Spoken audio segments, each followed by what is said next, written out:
let's talk about switching gears. Let's talk about the Olympics. There's so much drama going on in the Olympics that I keep hearing about. Let me say this. Number one, Olympians, stop tweeting. Like, stop it.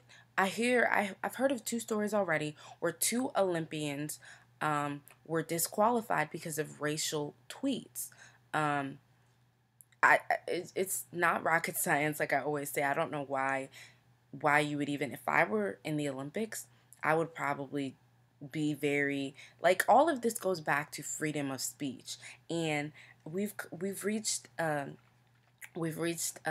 day and age where you have to be very, very cognizant of what you are writing, what you are saying, because anything can come back to bite you in the butt.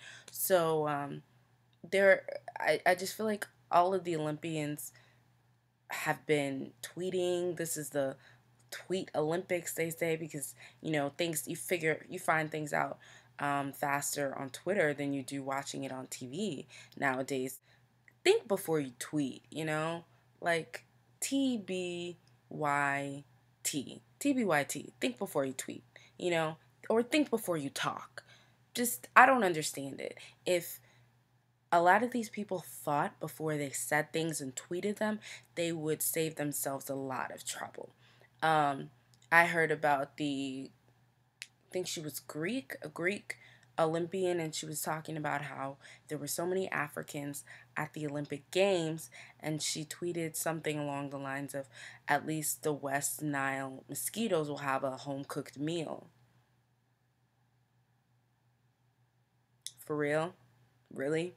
I took extra offense to that because I'm African. So I just thought that that was extremely out of line. Everybody felt like it was an out of line statement for her to make. And I'm glad she was disqualified, because it's not okay to say things like that.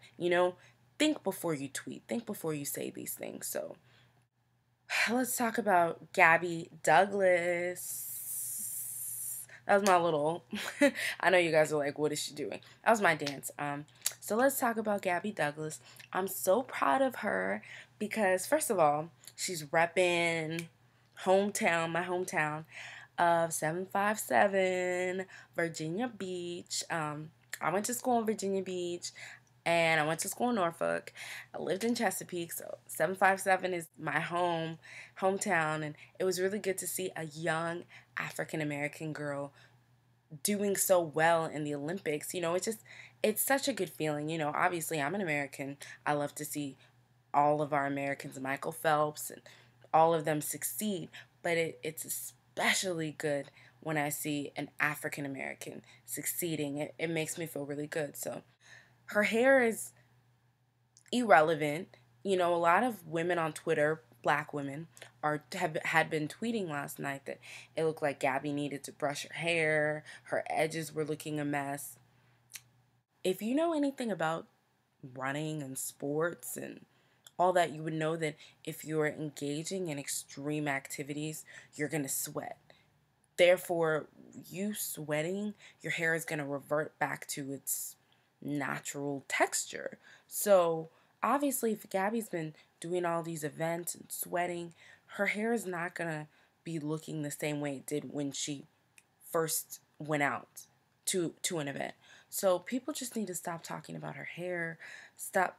Listen, this girl is a winner. Let's stop talking about things that are irrelevant. It doesn't matter what her hair looks like. And it's sad because our hair is what keeps a lot of black women from wanting to do fun things like swimming and working out, is that we're afraid we're going to mess up our hair. But, I mean, irrelevant. So, let me know what you guys think about Gabby Douglas, about this whole Chick-fil-A controversy, about Olympians tweeting racial things. Any tips you have for my editing skills on the MacBook. Shout out to my homeboy, Charles, who looked out on this MacBook. Thank you for all your help. I will catch you guys out. Check you guys next time.